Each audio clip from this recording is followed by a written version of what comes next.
The massive holographic display appeared without warning, above every major city on Earth. The image was crystal clear, a council chamber filled with beings that looked like they came from a dozen different nightmares and fairy tales. Some had too many eyes, others had scales that shifted colors, and a few looked almost human except for the wrong number of limbs. The creature, at the center of the display, stood tall on 6 legs and spoke with a voice that somehow translated perfectly into every human language at once. Its name appeared in glowing text: High Chancellor Vexthul of the Galactic Council.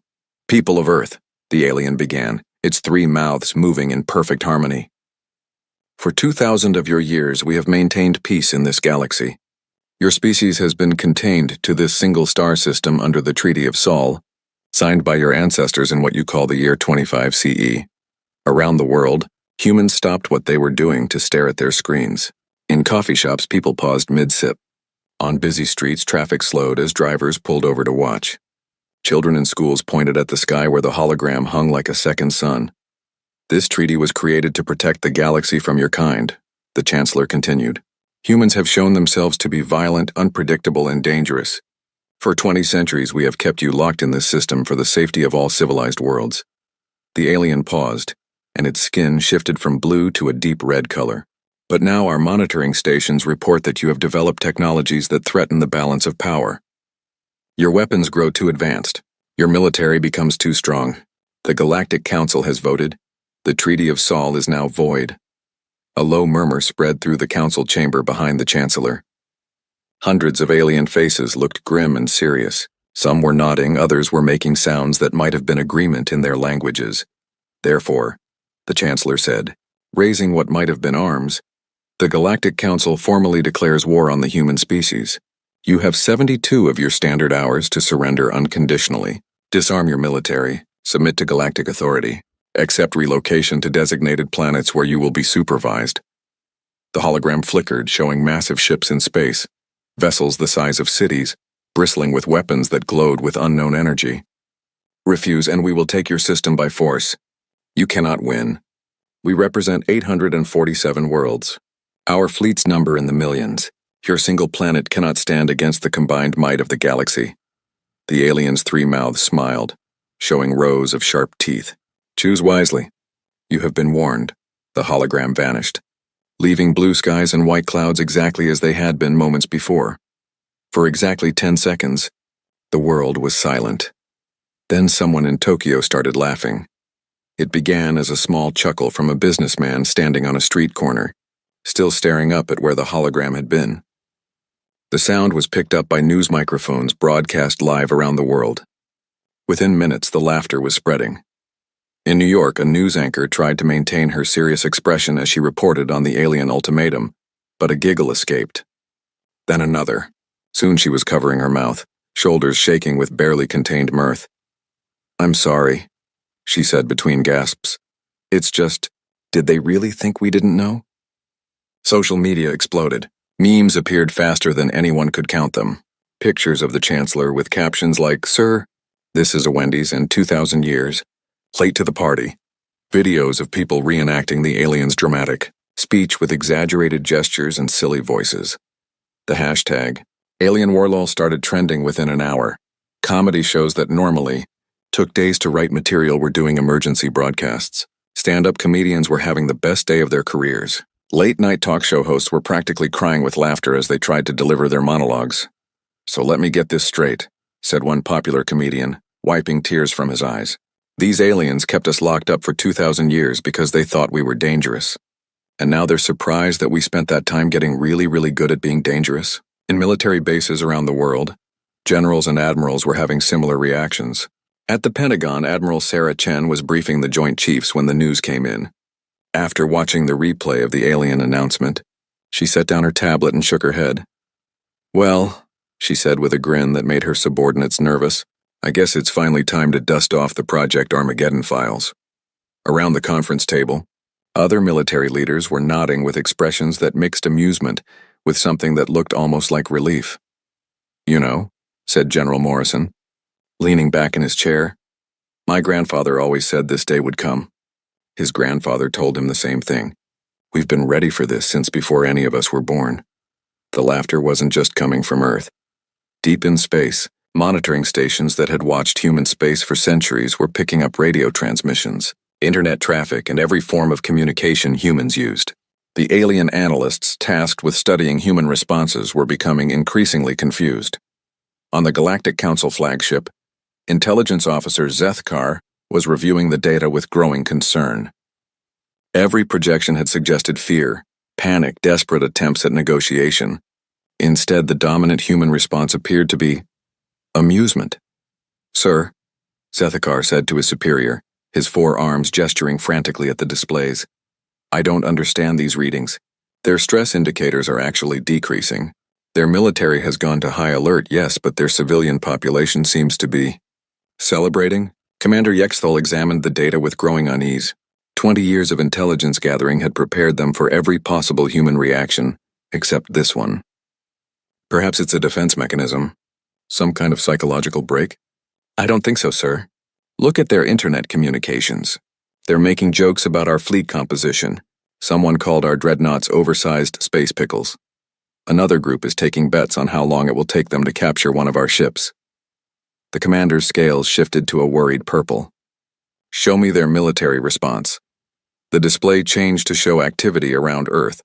Human ships were indeed mobilizing, but not in the panicked, desperate way the aliens had expected.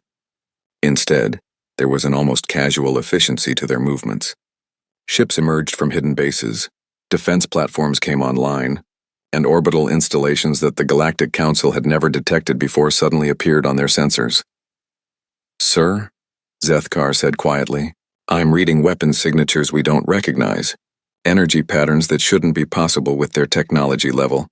How many ships are they deploying?" That's the problem, sir. We can't get an accurate count. Some of these signatures are moving in ways that violate physics as we understand it, and the humans are broadcasting their preparations on their public networks. They're sharing technical specifications of weapon systems and laughing about which ones to use first. Commander Yexthal felt something cold settle in his stomach. "Show me these broadcasts." The screen filled with images from human news networks. Military experts were being interviewed, but instead of looking worried, they seemed almost excited. One retired general was actually using a whiteboard to explain to viewers the best strategies for fighting a space war. "The key thing to remember," the general was saying to his amused audience, "is that these aliens have been fighting other aliens for centuries. They're used to civilized warfare with rules and conventions. We've been preparing for exactly this scenario for 2,000 years, and we've never been civilized about anything." The interviewer nodded enthusiastically. "And you think that gives us an advantage?" "I think," the general said with a smile that made even humans watching from home feel a little nervous, "that they have no idea what they just walked into." Back on the flagship, Commander Yexthal was beginning to understand that their intelligence about humans might have been very wrong, sir, Zethkar reported, his voice shaking. "We're detecting massive energy buildups throughout their system. Whatever they're preparing to do, it's big." The commander stared at the display showing Earth and its laughing population. For the first time in his long military career, he wondered if the Galactic Council had made a terrible mistake.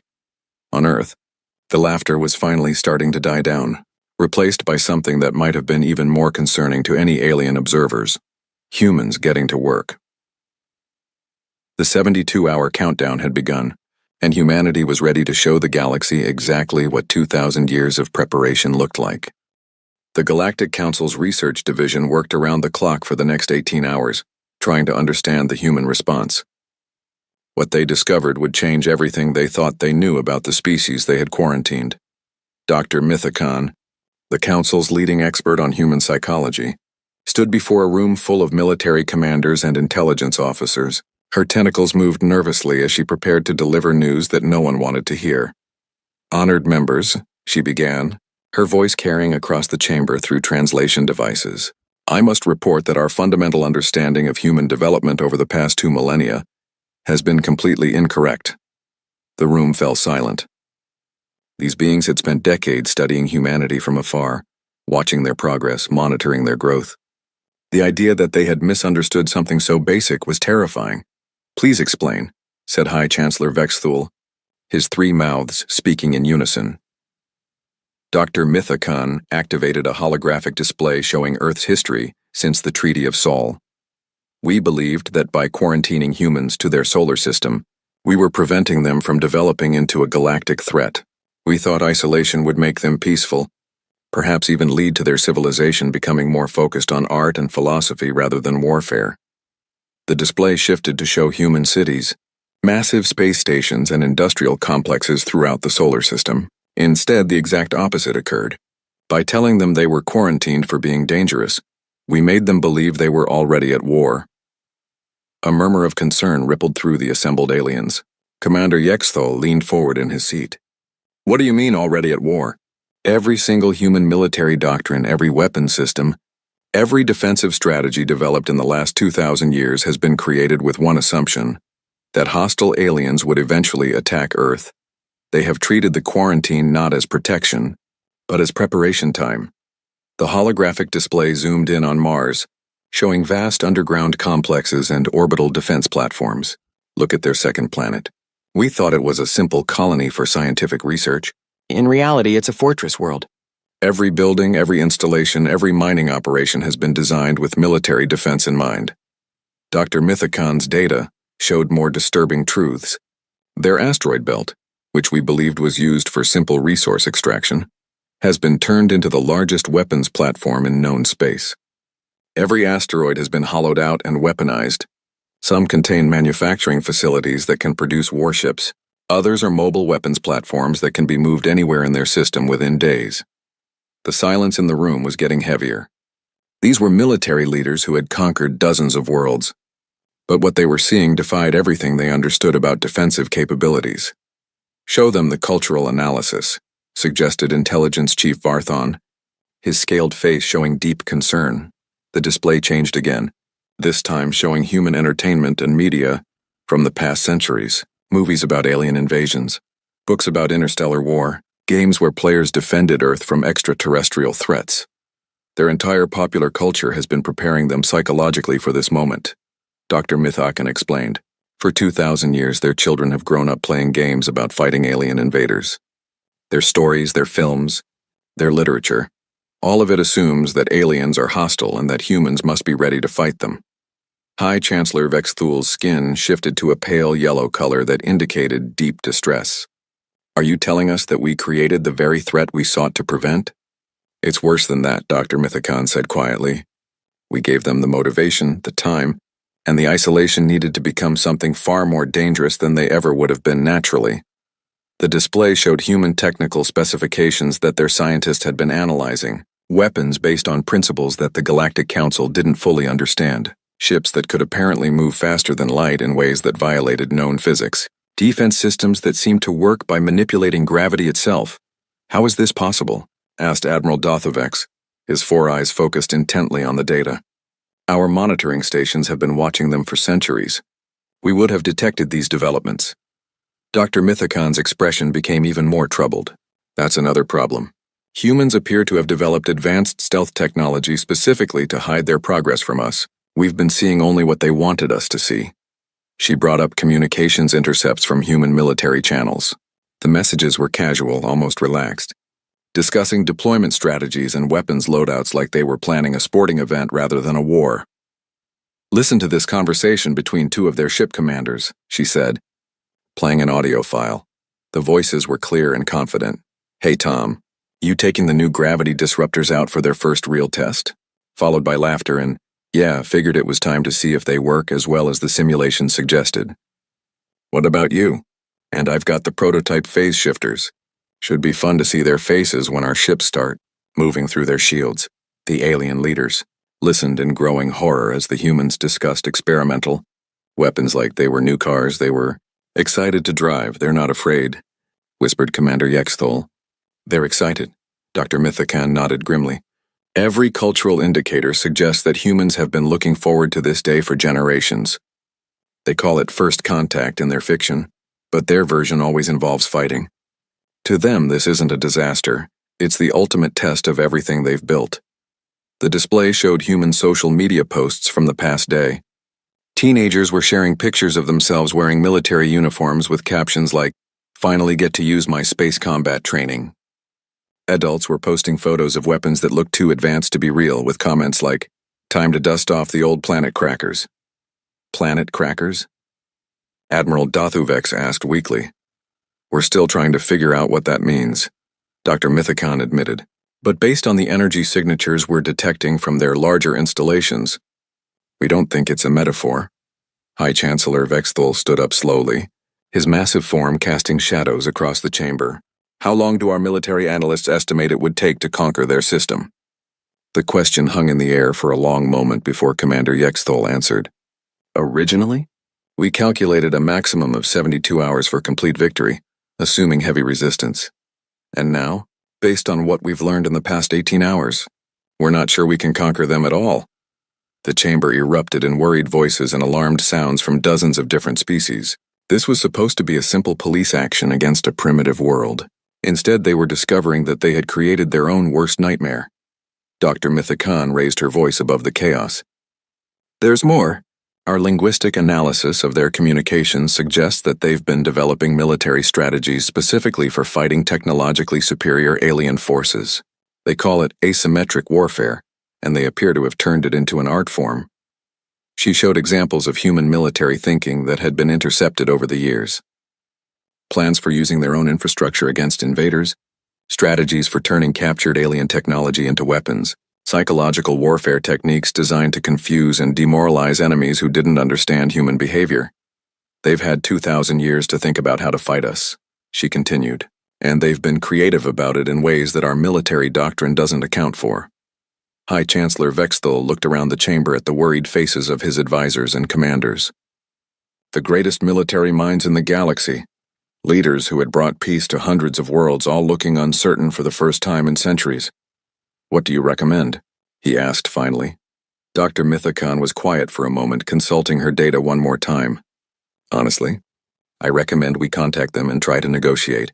Not because we're in a position of strength, but because we might already be in a position of weakness and not know it. The suggestion was met with stunned silence. The Galactic Council had never negotiated with a primitive species before. They had never needed to. Commander Yexthol spoke up from his position at the tactical display. Sir, there's something else. Our advanced scouts are reporting that human ships are taking positions throughout their system, but they're not forming defensive formations. What kind of formations are they using? Attack formations, sir. They're not preparing to defend their world. He paused, checking his display again. They're preparing to come after us. High Chancellor Vexthul felt something he hadn't experienced in hundreds of years. Fear. Not just concern or worry, but genuine fear of what they had awakened. On the display, Earth continued to rotate peacefully in the darkness of space, its lights twinkling like stars. But now those lights looked different.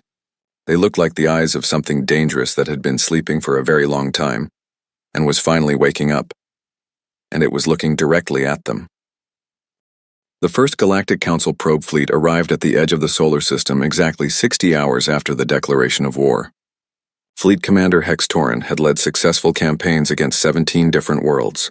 He knew how to handle primitive species, with basic nuclear weapons and chemical rockets. What he found waiting for him was nothing like what his intelligence briefings had prepared him for. Sir, his sensor operator called out, his voice filled with confusion. I'm reading massive gravitational anomalies throughout this system. It's like someone has been playing with the laws of physics. Commander Hextorin moved to the sensor station, his 6 eyes focusing on the display. What he saw made no sense. The readings showed gravitational fields that shouldn't exist, energy patterns that violated basic science, and objects moving in ways that were simply impossible. That can't be right, he said, tapping the display with one clawed finger. Run a full diagnostic on all sensor systems. Already did, sir. 3 times. The readings are accurate. Before the commander could respond, his communications officer spoke up. Sir, we're receiving a transmission from the human fleet. It's being broadcast on all frequencies simultaneously. Put it through. The main screen flickered to life, showing a human female in what appeared to be a military uniform. She was sitting in what looked like a command chair, and behind her was a bridge that seemed to pulse with blue energy. Her name appeared in text at the bottom of the screen. Admiral Sarah Chen, Sol Defense Force. Greetings. Galactic Council Fleet, Admiral Chen said with a smile that somehow looked both friendly and terrifying. Welcome to our neighborhood. I'm Admiral Chen, and I'll be your host for today's festivities. Commander Hextorn had conducted first contact with dozens of species. Usually primitive civilizations either cowered in fear or tried to negotiate frantically. This human seemed to be treating the situation like a casual meeting between neighbors. "Human Admiral," he responded, trying to maintain the authority that came with representing the most powerful military force in the galaxy. "I am Fleet Commander Hextorn of the Galactic Council. You are in violation of interstellar law. Surrender immediately and we will ensure your people are relocated peacefully." Admiral Chen's smile grew wider. "Oh, that's cute. You still think this is going to be easy, don't you?" She leaned forward in her chair. "Commander, can I call you Hex? You mind if I ask you a question?" The casual familiarity was unsettling. "You may speak. How much do you actually know about what we've been doing for the past 2,000 years? Commander Hextorn felt confident answering this question. His intelligence briefings had been thorough. "We have monitored your development closely. You have achieved basic spaceflight, primitive fusion technology, and simple AI systems. Your weapons are nuclear-based with some early energy weapons, nothing that poses a significant threat to Council forces." Admiral Chen actually laughed out loud. "Oh, honey, you haven't been monitoring us. You've been watching our public television broadcasts and thinking that was reality." The Admiral gestured to someone off-screen. "Show them the neighborhood, would you?" The space around the Council fleet suddenly lit up like a Christmas tree. Objects that hadn't been there moments before appeared on sensors, hundreds of them. Ships, platforms, installations, weapons arrays, all surrounding the alien fleet in a perfect sphere. Commander Hextorn stared at his tactical display in shock. Where did they come from? How are they moving without engine signatures? "Phase technology," Admiral Chen explained cheerfully. "We've been hiding our real toys in parallel dimensions for about 1,500 years now. Figured it was safer that way in case someone came calling unexpectedly." The alien commander's four hands were working frantically across his control panels. "Impossible. Physics doesn't work that way. Physics is more of a guideline than a rule once you figure out how to rewrite the code," Admiral Chen replied. "Would you like a demonstration?" Before Commander Hextorn could respond, one of the nearby asteroids simply vanished. Not destroyed, not moved. It just stopped existing in normal space. A second later, it reappeared directly in front of his flagship, close enough that his crew dove for cover. "Gravitational manipulation," the Admiral explained. "We can fold space, twist time, and generally make your day very unpleasant. But don't worry, that was just a little asteroid. Wait until you see what we can do with a moon." The alien commander was beginning to understand that everything he thought he knew about humans was wrong. "What do you want?" "Well, that's the million-credit question, isn't it?" Admiral Chen leaned back in her chair. "See, for 2,000 years we've been preparing for this exact moment.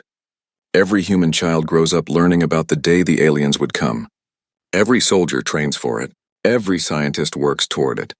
Every engineer builds for it," she gestured again. And the display behind her showed human installations throughout the solar system. Vast cities on Mars, massive orbital platforms around Jupiter, mining operations in the asteroid belt that looked more like military fortresses than industrial sites. "You thought you were quarantining us to keep us from becoming dangerous," Admiral Chen continued.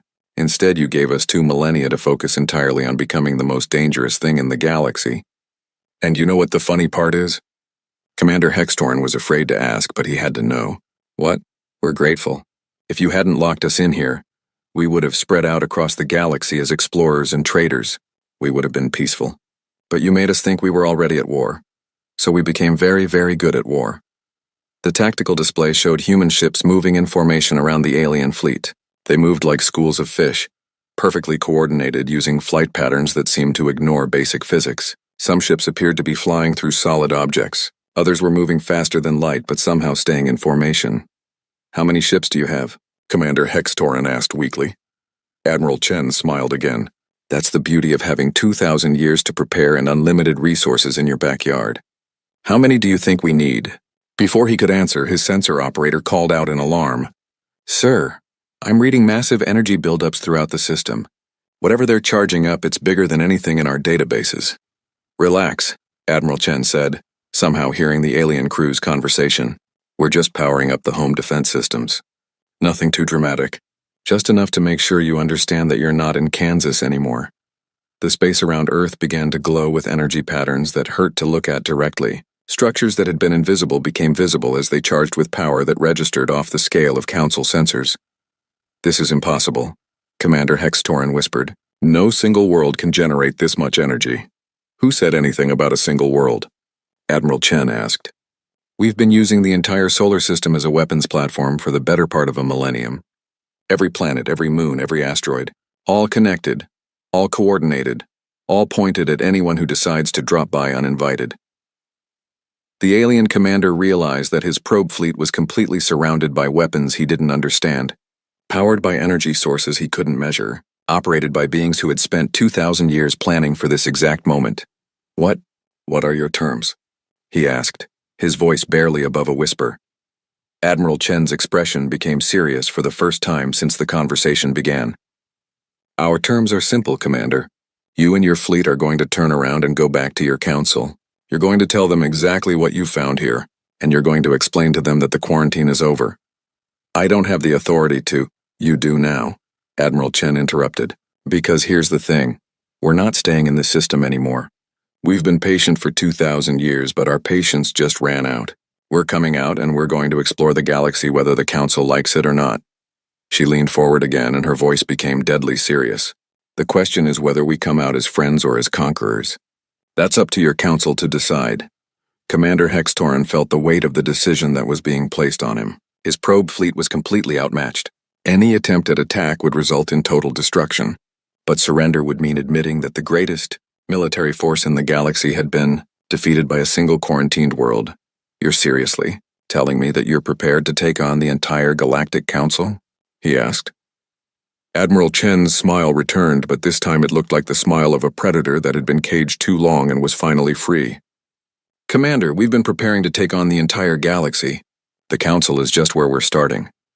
Around the alien fleet, human ships began moving in patterns that looked almost like a dance, but it was a dance of war, and every movement was designed to demonstrate that the Council forces were completely surrounded, completely outgunned, and completely at the mercy of beings who had been preparing for this moment for 2,000 years.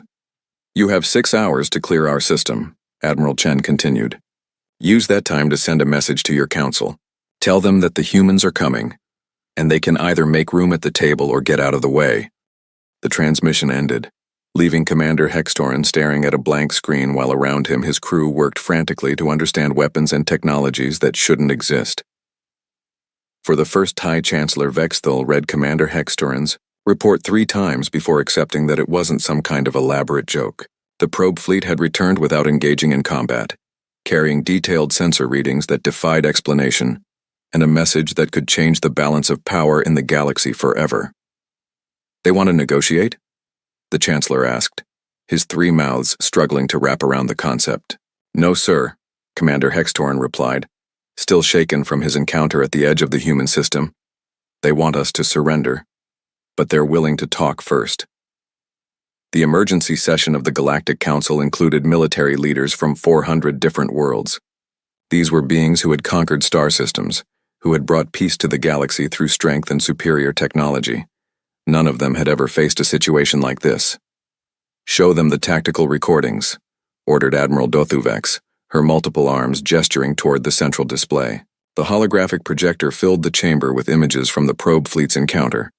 Council military experts watched in stunned silence as human ships appeared and disappeared at will, as asteroids vanished and reappeared instantly, as energy readings spiked beyond anything in their databases. This is faked, declared General Morthic, his scaled head shaking in denial. No single world can generate this level of technology. Dr. Mythicon stepped forward, her tentacles moving nervously. General, I've analyzed these readings extensively. They're real. But more importantly, I've been studying human communications from their home system. What we're seeing here isn't even their full capability. The chamber fell silent. The thought that what they had witnessed was just a small demonstration was terrifying. Explain, High Chancellor Vexthal demanded. Dr. Mythicon activated her own display showing intercepted human military communications. Listen to this conversation between 2 human fleet commanders recorded 6 hours after our probe fleet retreated. The audio was clear. Sarah, did you show them the gravitational cannons? Followed by laughter and, are you kidding? We barely showed them the basic defense grid. Wait until they see what we built in the Oort cloud. The alien leaders listened, with growing horror as humans casually discussed weapon systems that sounded like science fiction. "What's an Oort cloud?" asked Admiral Dothuvex. "The outer edge of their star system," Dr. Mythicon explained. "Based on these communications, they've been building something there for the past 1,000 years, something they refer to as the Big Surprise." She played more intercepted messages. Human engineers discussing stellar manipulation arrays and dark matter collectors. Scientists talking about dimensional anchors and reality stabilizers. Military officers planning deployment of something called extinction protocols. "They're not just defending their world," Dr. Mythicon continued. "They've turned their entire star system into a single massive weapon." The display showed a tactical analysis of the Sol system based on energy readings and gravitational anomalies. Every planet, every moon, every asteroid belt was connected by energy conduits that formed a pattern too complex for the Council's computers to fully analyze. "Look at their third planet, Mars," she said, zooming in on the red world. "We thought it was a simple colony. According to their communications, it's a fortress world with weapons that can crack the crust of any planet in the galaxy." "That's impossible," General Morthic insisted. "The energy requirements alone—" "They've been tapping their star directly for power," Dr. Mythicon interrupted. "For 1,500 years, they've built a Dyson swarm, millions of energy collectors orbiting their sun.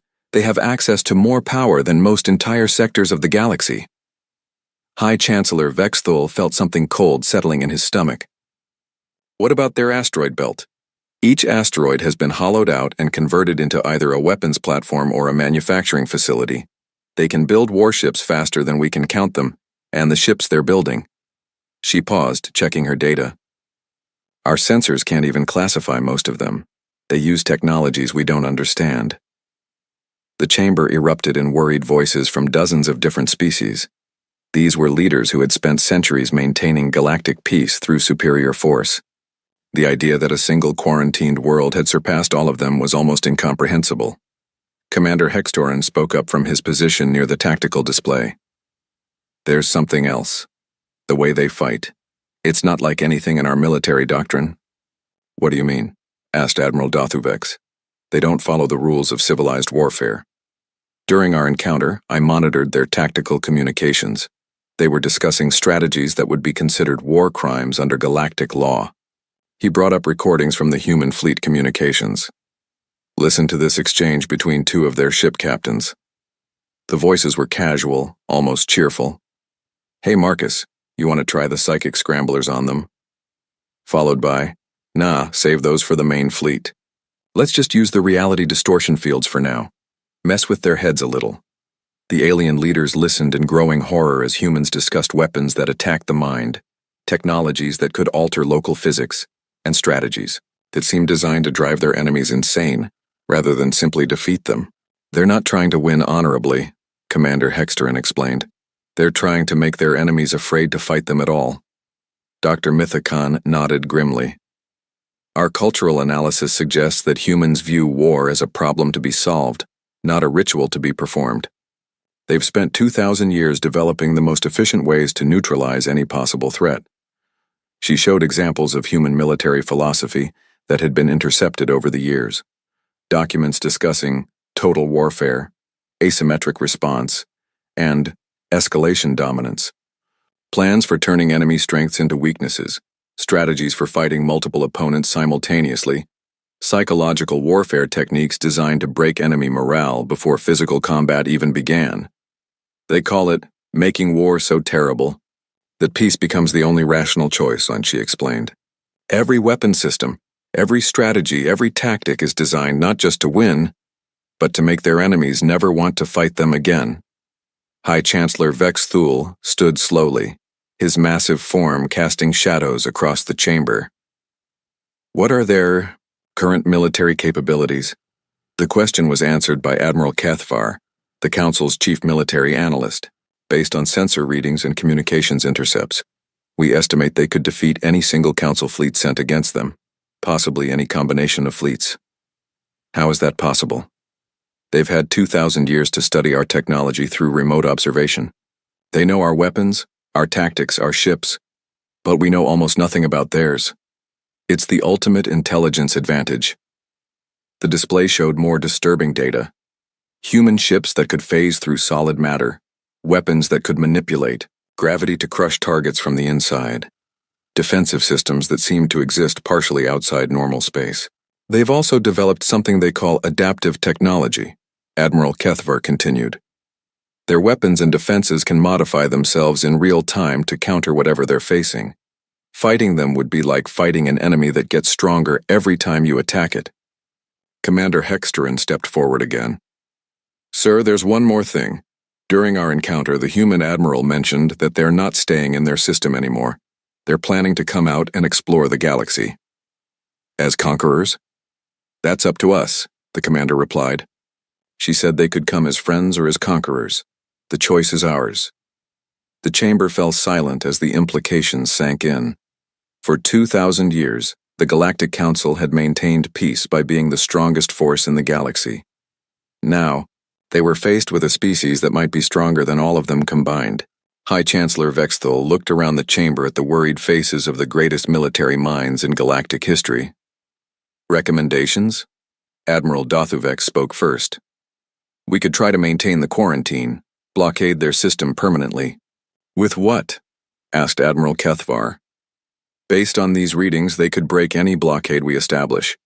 And if we try to contain them by force, we'll be giving them a reason to come out as conquerors instead of explorers. General Morthic suggested a different approach. What if we strike first? Use everything we have in a coordinated assault? Dr. Mithakan answered before anyone else could speak. General, based on human communications, they've been hoping someone would try that. They have contingency plans for fighting the entire galaxy simultaneously. Plans they're apparently eager to test. The silence stretched on as the council leaders realized they were facing a choice no galactic power had ever had to make before. Accept that they were no longer the strongest force in the galaxy, or risk a war they might not be able to win. High Chancellor Vexthal made the decision that would reshape galactic civilization. Prepare a diplomatic mission. We're going to talk to the humans. And if they refuse to negotiate? Asked Admiral Dothuvek's die. The Chancellor looked at the tactical display showing the Sol system. Where humanity waited, the Galactic Council's diplomatic vessel approached the Sol system 3 days later, broadcasting peace signals on every frequency they could think of. High Chancellor Vexthal himself led the delegation, something that hadn't happened in over 500 years. Admiral Sarah Chen met them at the edge of human space in a ship that looked like it had been grown rather than built. Its hull seemed to shift and flow like liquid metal, and it generated energy readings that made the Council's most advanced sensors struggle to keep up.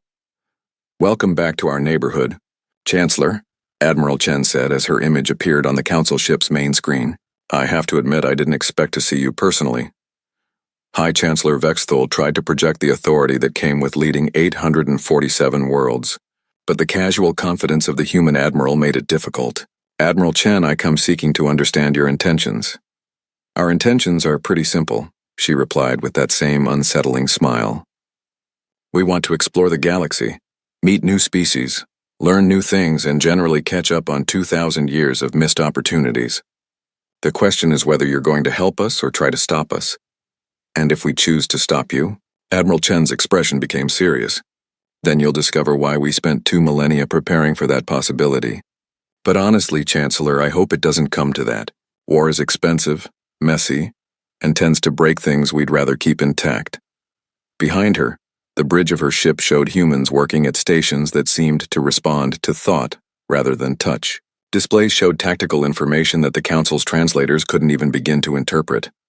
What assurances can you give that humanity will remain peaceful? The Chancellor asked. The same assurances any species can give, Admiral Chen replied. We'll be peaceful as long as we're treated peacefully. Attack us, threaten us, or try to limit our freedom, and we'll respond accordingly. Treat us as equals, and we'll do the same. High Chancellor Vexthal felt the weight of the decision he was about to make. The Galactic Council would be willing to consider ending the quarantine and allowing limited human expansion into neutral space. Limited expansion? Admiral Chen's laugh was not entirely pleasant. Chancellor, I think you're still not understanding the situation here. She gestured to someone off-screen, and the space around both ships filled with human vessels.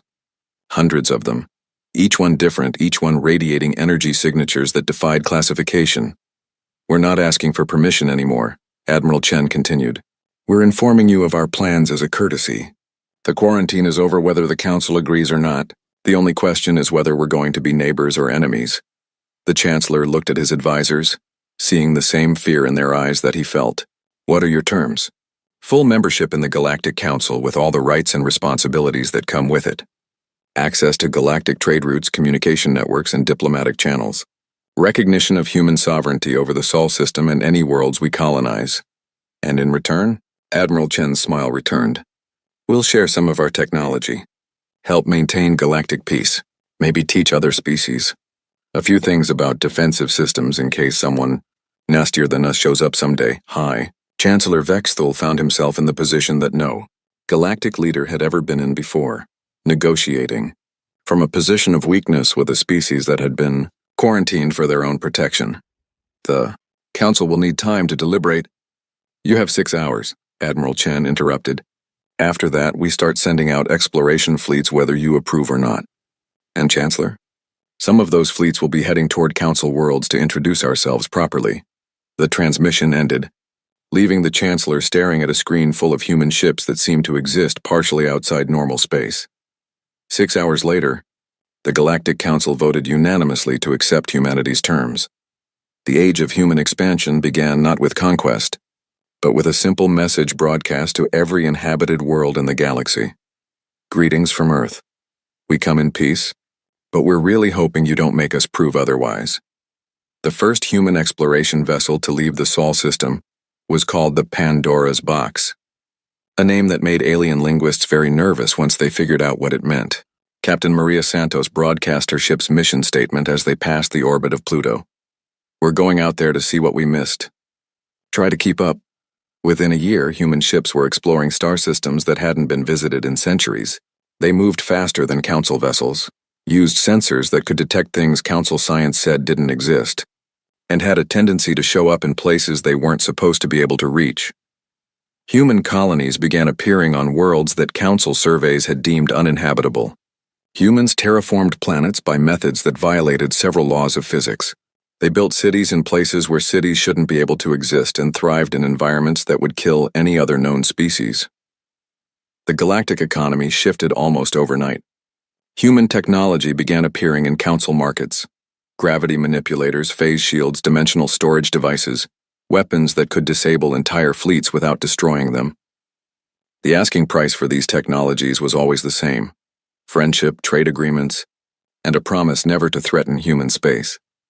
Most species paid gladly, but it wasn't just human technology that changed the galaxy. It was human thinking. Species that had been at war for centuries found themselves offered human mediation services. The humans didn't just stop the fighting. They made the wars impossible to continue by offering solutions that no one else had thought of. Why fight over a planet when you can share it? Became a common human diplomatic phrase. Why destroy resources when you can multiply them? Was another. Humans had a talent for finding the third option that made conflict unnecessary. Dr. Mythicon, now the Council's chief human affairs specialist, published her analysis 2 years after first contact. Humanity has fundamentally altered the balance of galactic civilization. They are simultaneously the most dangerous and most peaceful species we have encountered. They have made war pointless not by outlawing it, but by making cooperation more profitable. The report continued.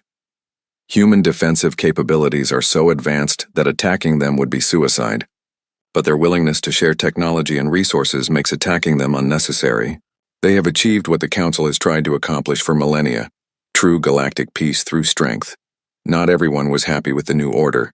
Several warrior species complained that humans had made the galaxy boring by removing the honor from combat. Pirates found that human cargo ships were impossible to attack, not because they were well defended, but because they were apparently able to exist in several dimensions simultaneously. The most telling change came in how young aliens viewed the galaxy. Before humanity's emergence, children of most species grew up learning about the glory of conquest and the importance of military strength. After humans joined the galactic community, children started playing games about exploration and discovery instead of war and conquest. Humans don't just win wars, observed one alien anthropologist. They make war seem old-fashioned.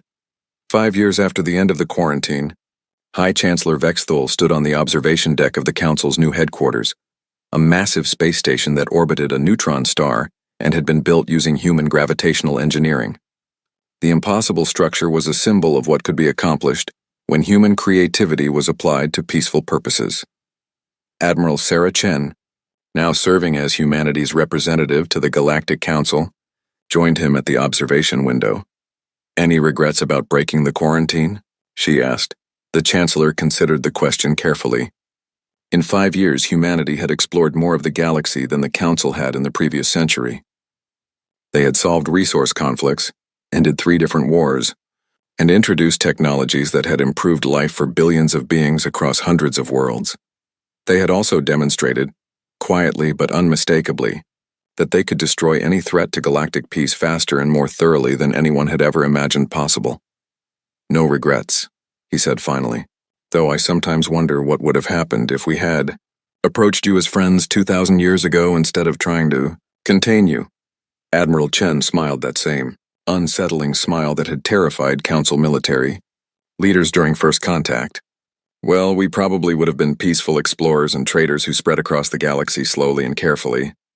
And now? Now we're peaceful explorers and traders who spread across the galaxy slowly and carefully," she replied. "But we're also the galaxy's ultimate deterrent against anyone who might threaten that peace." As if to emphasize her point, a human patrol ship passed by the station's window. It moved without any visible propulsion system and seemed to flicker in and out of existence as it traveled. "The difference," Admiral Chen continued, "is that now everyone knows we could have been something much worse. And that knowledge makes them very motivated to keep us happy."